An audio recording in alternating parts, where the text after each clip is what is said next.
Assalamualaikum warahmatullahi wabarakatuh. Shalom, Om Swastiastu, Namo Buddhaya, salam kebajikan, Rahayu, Rahayu, Rahayu.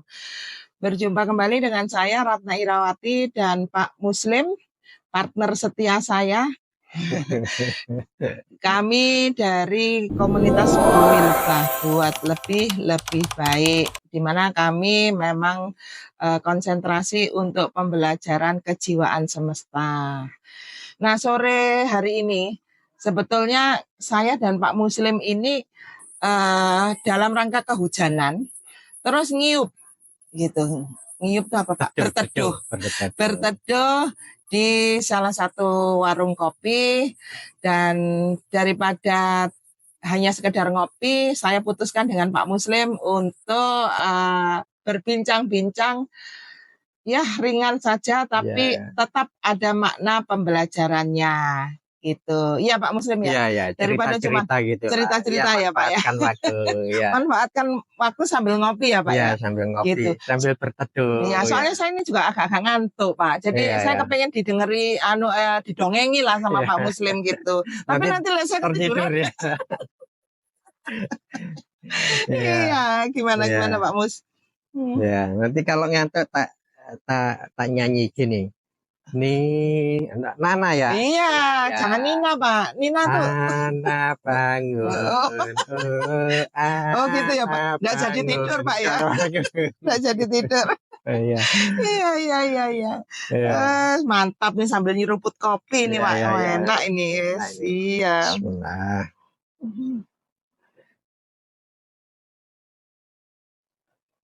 Nah, jadi memang apa ya? Pada prinsipnya itu kalau bisa itu jangan ada waktu yang hilang percuma. Nah, termasuk apa ya? Ya, momen, tempat dan segala kejadiannya kira-kira gitulah. Gitu ya, Pak ya. Oleh karena itu ya sambil nunggu terang, sambil istirahat gitu kan. Saya akan cerita saja. Ya. Cerita ini yang saya tunggu memang. Cerita yang ada kaitannya dengan keilmuan hidup dan kehidupan.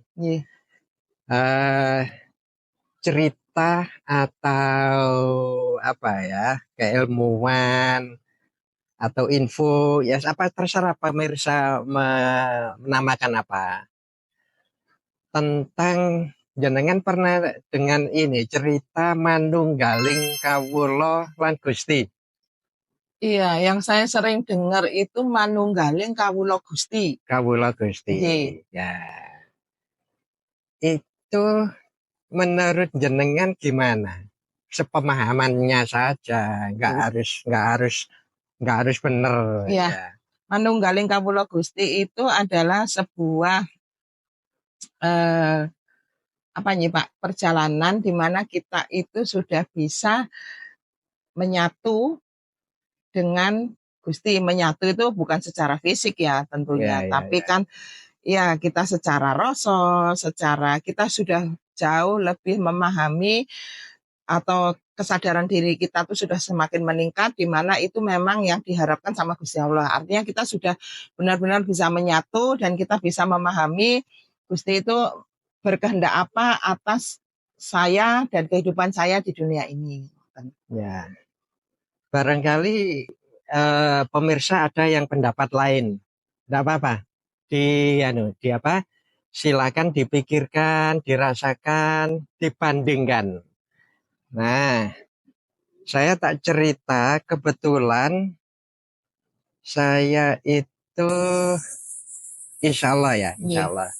Dan boleh percaya, boleh tidak. Juga sosok yang kontroversial nih, Pak. Sosok kontroversi yang tentang ajaran Manunggaling Kawula Gusti itu. Nah, ternyata dari 4 pertemuan itu sepertinya ada yang dipenggal.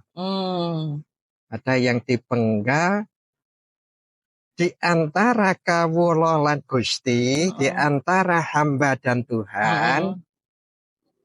Itu pasti ada alam semesta. Ya, ya, ya.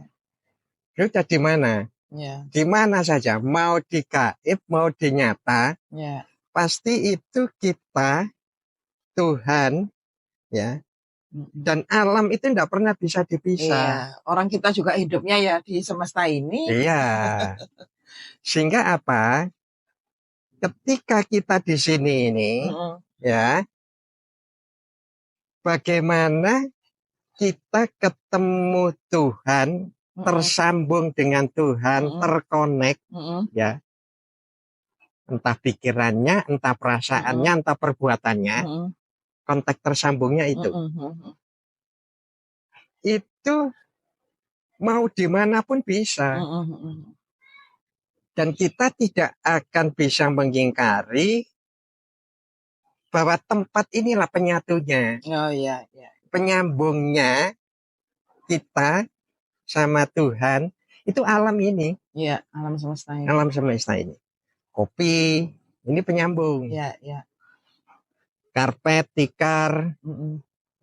kamera, Ya, alam di sini, ya. tidak mungkin pernah bisa kita hindari itu. Mm-mm.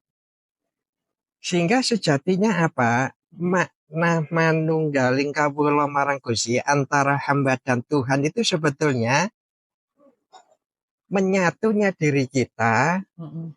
alam semesta, dan Tuhan. Mm-mm. Alam semesta itu apa? Ya pekerjaan kita, Mm-mm. ya anak istri, keturunan kita, Mm-mm. tetangga kita, negara kita, dunia ini, Seluruhnya pokoknya, Pak. termasuk yang seluruhnya, Iya, seluruhnya. termasuk yang tidak kelihatan. Mm-mm. Itu tidak bisa kita lompati, pasti akan terlibat di dalam hal ini. Ya. Nah, yang sering terjadi, ya, ini kebetulan saya barusan beberapa bulan yang lalu itu latihan di petilasannya Syekh Siti Jenar di Bojonegoro. Oh ya, ya. Ada itu, ada petilasannya. Nah, sering saya katakan bahwa jasadnya, arwahnya, Mm-mm. mayatnya, Mm-mm. ya, tempat dulu beraktivitasnya, Mm-mm. petilasannya, Mm-mm. rumahnya, bajunya, Mm-mm. ilmunya, Mm-mm. itu menjadi semacam wasilah atau perantara terhubungnya dengan beliau lebih cepat. Oh ya, paham, paham. Jadi Ya, anu ya, ibaratnya tuh gelombangnya itu masih kuat gelombangnya ya. itu lebih cepat. Iya. Jadi kalau kita latihan atau berdoa di tempat-tempat petilasan beliau atau Mm-mm. ada makam hamba-hamba yang mulia, Mm-mm. itu lebih cepat seperti kita itu dekat wifi gitu loh. Mm-mm. Itu akan lebih cepat. Mm-mm. Terlepas orang itu mengatakan syirik atau apa, monggo silakan. Tetapi di alam yang saya temui, yang saya pelajari semacam itu. Ya, ya, ya. Nah, saya kok serius temen ini. Ya. Tadi itu saya tuh ngantuk loh pemirsa. Berhubung materinya Pak Muslim ini kok menarik gitu ya, walaupun rotok berat gitu ya. Saya langsung melek. Belum sempat minum kopi sudah melek ini. Nggak perlu dimantra. Nggak perlu, Pak.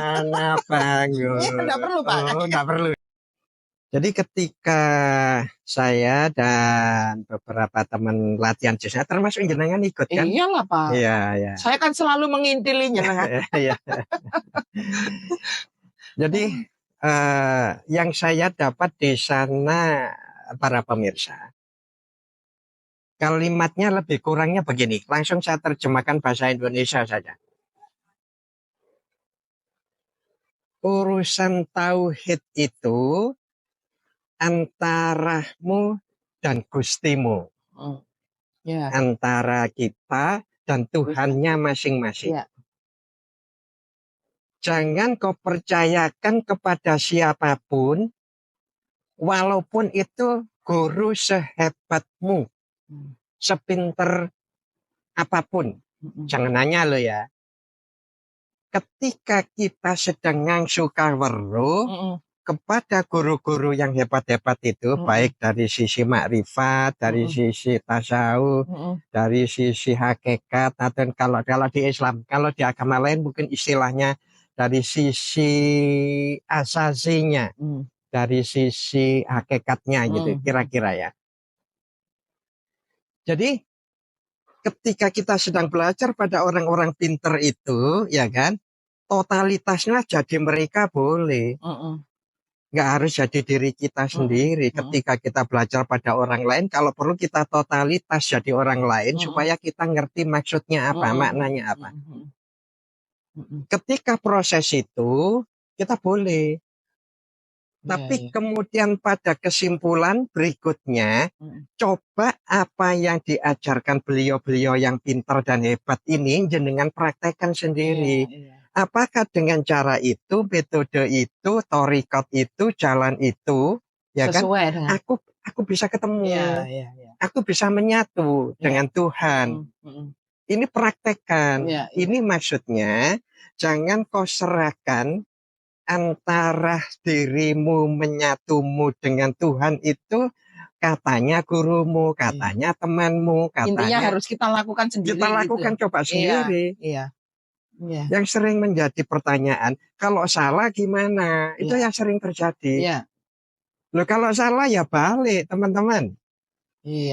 Seperti kita perjalanan menuju ke satu tempat, kalau kita salah, ya kan, segera balik, segala tanya. Google sehebat apapun map itu, ya kan, itu bisa salah. Ya jangan ikuti, kita balik. Demikian juga dengan guru kita. Ketika kita meraktekannya salah jalan, balik. Jadi jangan takut salah. Yang banyak terjadi itu belum melakukan apa-apa, sudah nanti salah, nanti sesat, nanti apa. Ya balik, jangan takut. Salah itu hukum alamnya untuk menghantar kepada yang jauh lebih benar. Sering saya singgung bahwa dunia ini maju karena kesalahan-kesalahan. Seseorang pinter itu karena salah. Sehingga dari salah itu dia bisa memperbaiki. Bisa belajar. Bisa belajar. Dan akhirnya memperbaiki. Memperbaiki. Demikian juga ketika kita mencari Tuhan, bersatu dengan Tuhan, ketemu Tuhan. Mana ketemu dalam artian tanda kutip nanti ya. Dalam artian ketemu kebaikan gitu aja lah wis pendekatannya. Ketemu kebaikan, ketemu manfaat, ketemu kerahmatan, itu pendekatan ketemu Tuhan. Jangan bayangkan ketemu Tuhan itu ketemu belegernya, ketemu fisiknya. Ketemu kebaikan pasti ketemu Tuhan. Nah ini jangan serahkan. Saikile, nah ini kalau gelombang beliau mengatakan, sekarang ini aku tanya padamu, yang dikatakan rumah itu mananya? Tanahkahnya, dindingnya kah, gentengnya kah, jendelanya kah, pintunya kah, kamar tidurnya, kamar mandi, atau parsial-parsial yang lain, termasuk perabot rumah tangganya, dan seluruh yang ada di dalamnya. Rumah itu yang mana menurut jenengan? Rumah ya satu kesatuan ini kalau satu kesatuan. Iya. Demikian juga artinya ketika kita menyatu dengan alam semesta, menyatu dengan Tuhan, ya kan? Ya keseluruhan. Iya. Jangan dipotong. Aku sudah ketemu ruang tamunya, itu sudah ketemu Tuhan. Oh iya, sebagian Tuhan, sebagian kuasanya, sebagian alamnya. Ketika kita ketemu kamar mandi dengan ruang yang atau pasir, itu hanya sebagiannya. Sehingga ketemu Tuhan itu kalau dalam implementasinya, ketemu semua yang ada di alam semesta itu bisa menghantar kita ketemu Tuhan. Oh iya, paham Pak. Iya. Kopi ini bisa ketemu Tuhan. Iya. Ketika kita minum kopi begini, nikmat. Ya, kita mensyukuri benar-benar. Kita mensyukuri dengan minum kopi, kemudian tambah aktivitasnya lebih nyaman, lebih nggak ngantuk, lebih yang punya nilai tambah inilah ketemu Tuhan. Iya. Ketemu teh, ketemu apapun sudah. Iya. Sehingga tidak ada orang itu ketemu Tuhan, berbaik dengan Tuhan, tetapi dengan alam semesta tidak baik. Tidak ada. Iya. Banyak orang yang merasa ketemu Tuhan, sudah bertemu Tuhan, tetapi implementasi dalam kehidupannya merusak orang lain, mengganggu orang lain, ngambil hak orang lain, menyebar kebaikan, membodohi. Ya, banyak negatif-negatif yang lain. Menyebar keburukan. Menyebar keburukan. Ya. Terus dia merasa dekat dengan Tuhan. Banyaklah di TV-TV yang menjadi contoh itu bagaimana orang sufi, orang sakti, ya kan? Ternyata ujung-ujungnya penipuan. Penipuan, iya. Terus kayak yang apa itu seolah-olah membantu untuk ekonomi, ternyata ujung-ujungnya penggandaan uang, penipuan. Jadi yang maknanya ketemu Tuhan, ketemu Gusti, itu pasti dengan memperbaiki seluruh alam dan isinya. Berbaik dengan tanaman, berbaik dengan hewan, berbaik dengan rumah, berbaik dengan peraturan, buang sampah pada tempatnya, kemudian berbagi. Yang intinya segala sesuatu yang punya nilai tambah konstruktif, menambah manfaat, itu ketemu Tuhan. Iya. Dengan apa? Dengan manusia, dengan hewan, dengan negara, dengan dunia, dengan makhluk-makhluk yang banyak terlantar di alam-alam yang lain, bisa membaikkan seluruh isi komponen-komponen alam semesta ini, itu berarti ketemu Tuhan. Iya.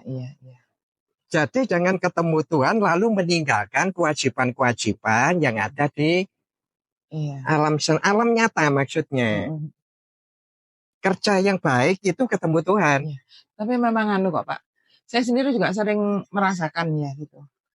Kadang-kadang itu sepele gitu apa ya, misal saya melakukan sesuatu yang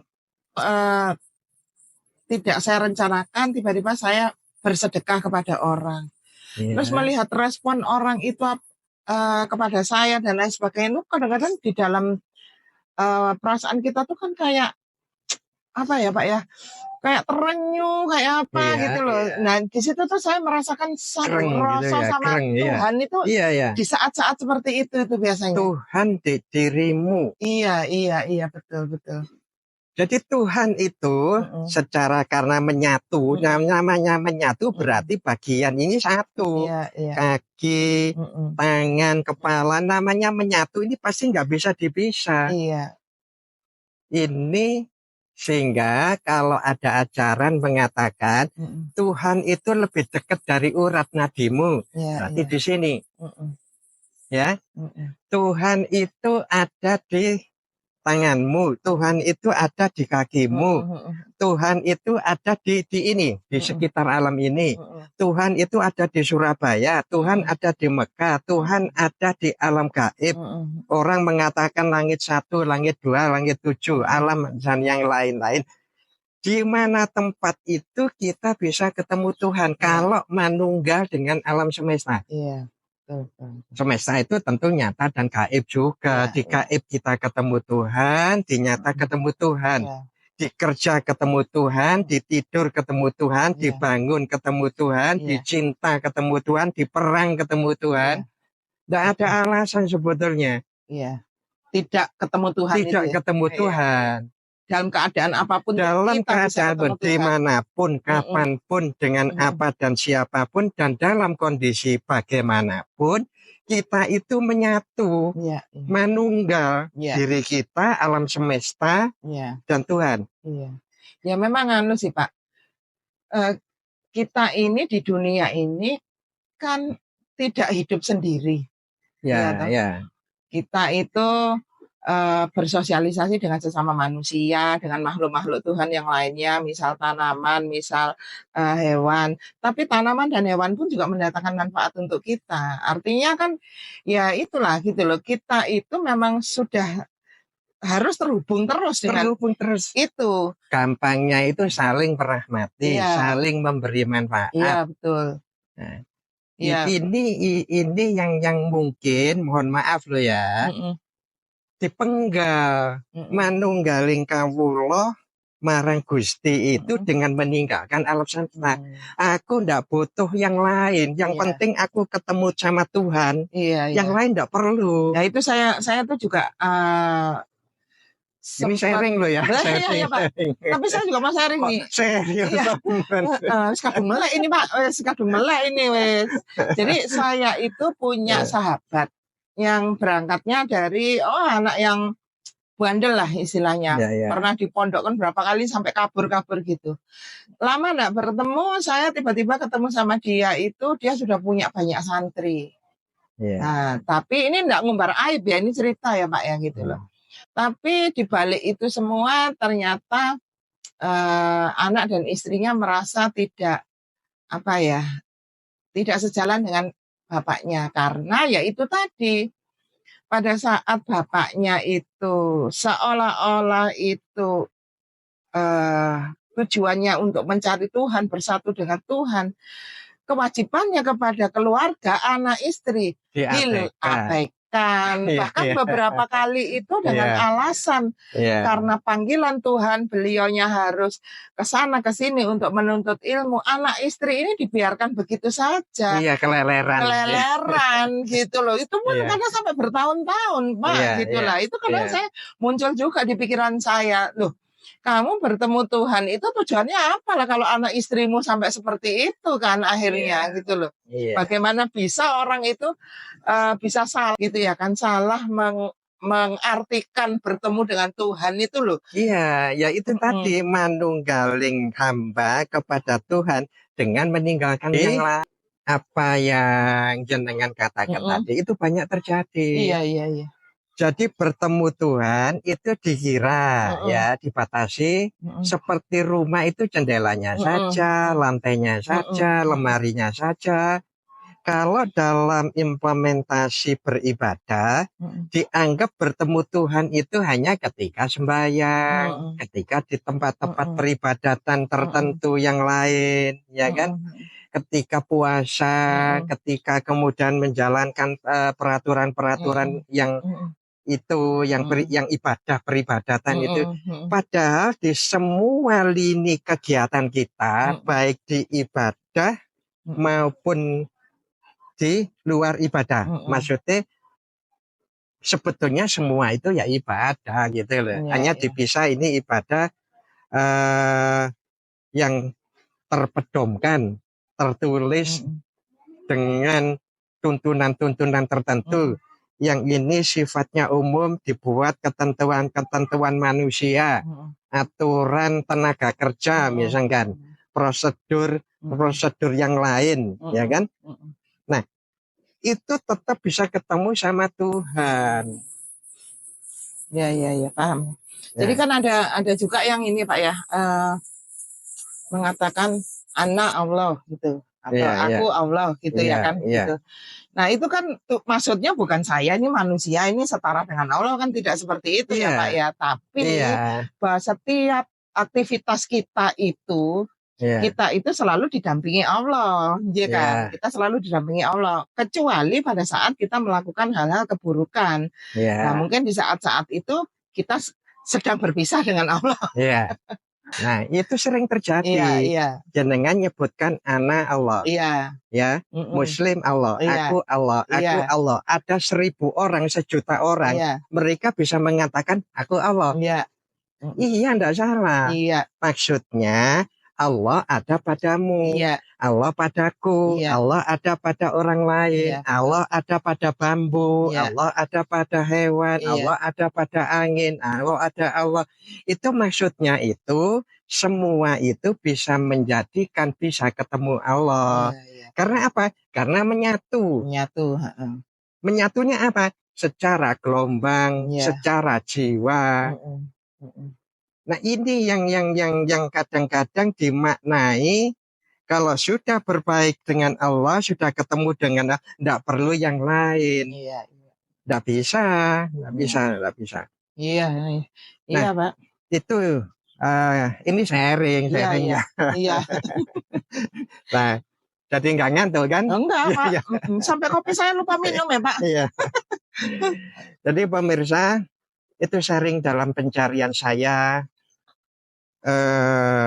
mencari Tuhan.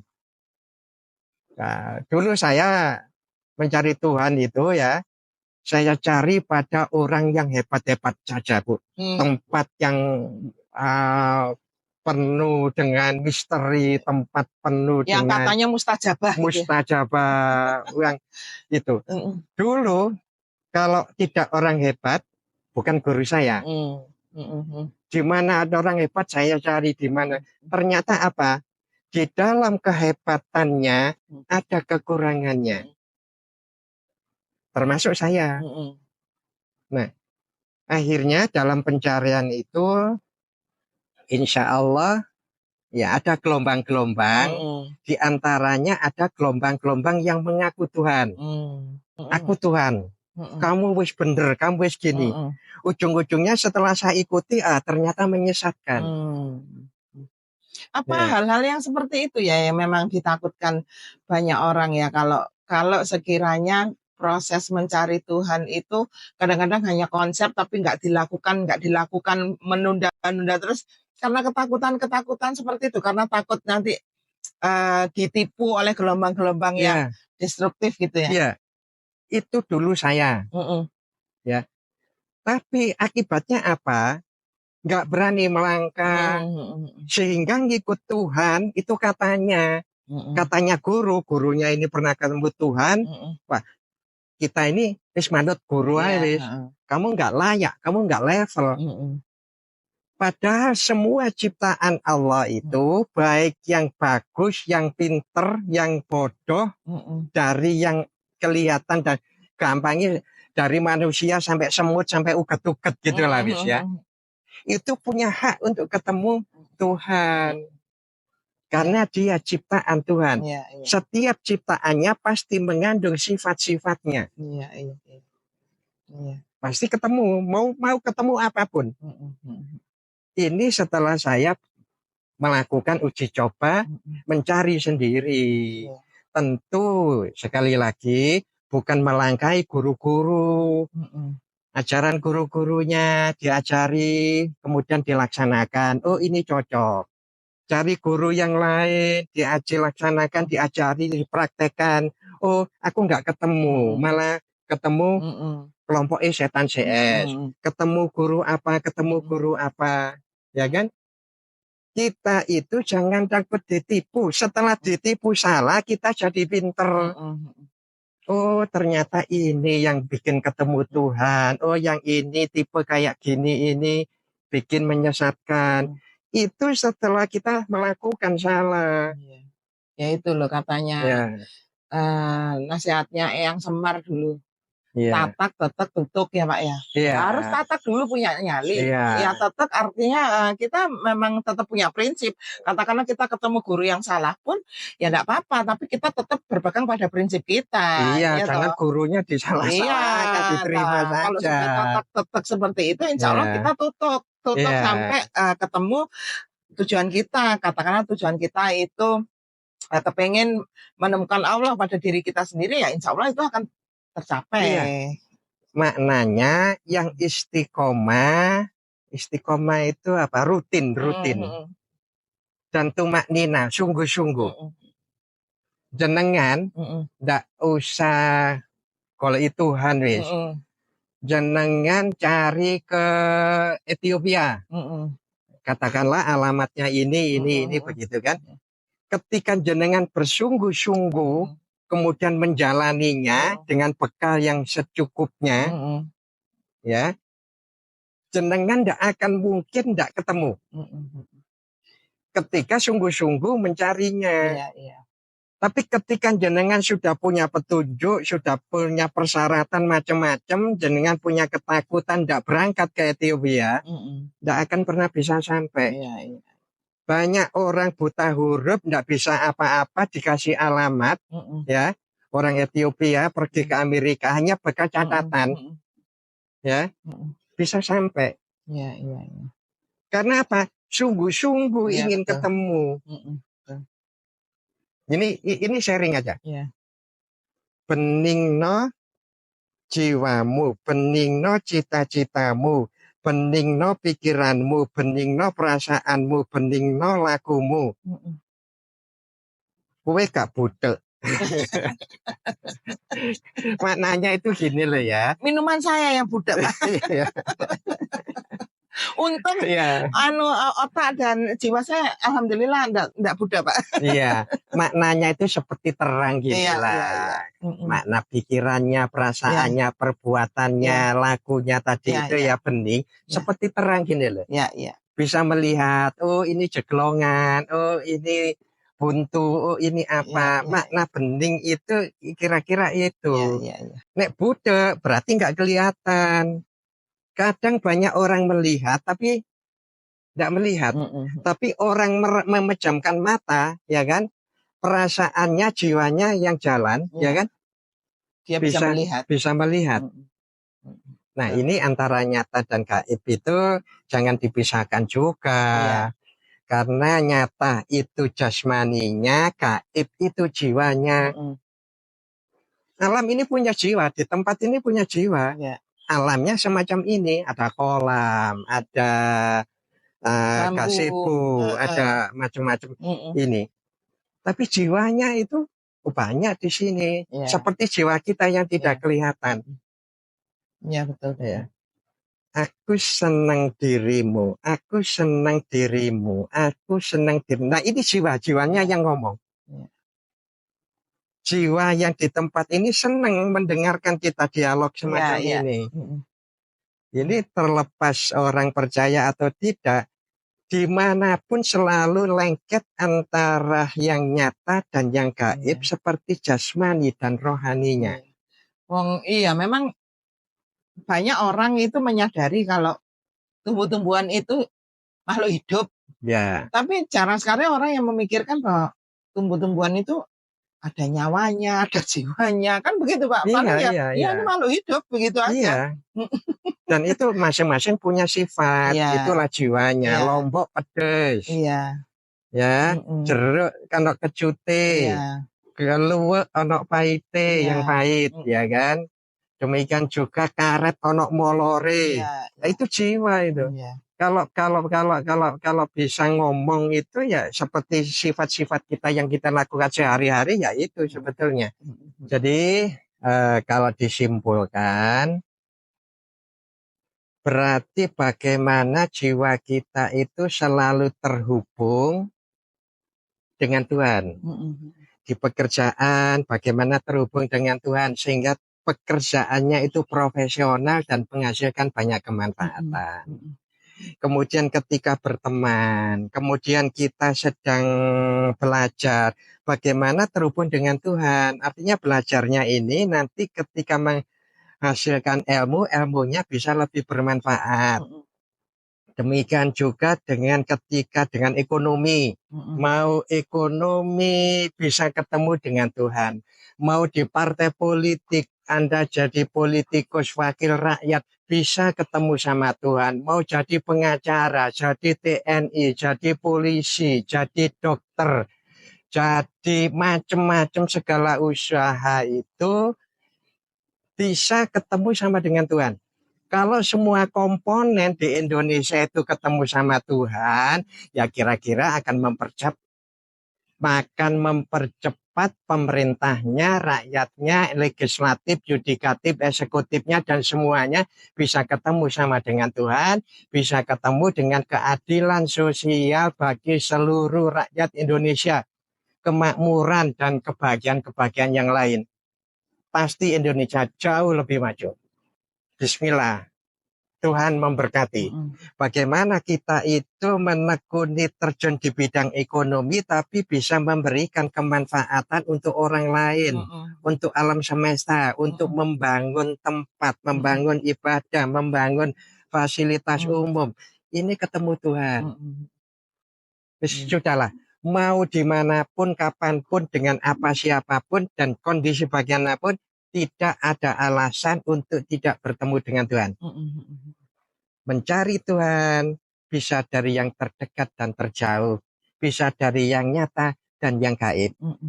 Ya, Itu kira-kira manunggaling kawula alam semesta marang Gusti, perbuatan kita tidak terpisah dengan alam semesta untuk bertemu dengan dengan Tuhan, Tuhan. untuk dekat dengan Iya, Tuhan. mantap Itu banget. Bu An. Iya. Iya. Iya, terima kasih Pak Muslim. Obrolan Iya. kita kok kebetulan cuacanya juga udah mulai terang ini ya. Iya, iya, iya. Iya, Alhamdulillah ini. itulah Iya, makanya. Oke, iya. terima kasih untuk teman-teman para pemirsa channel Bui Lebah buat lebih-lebih baik.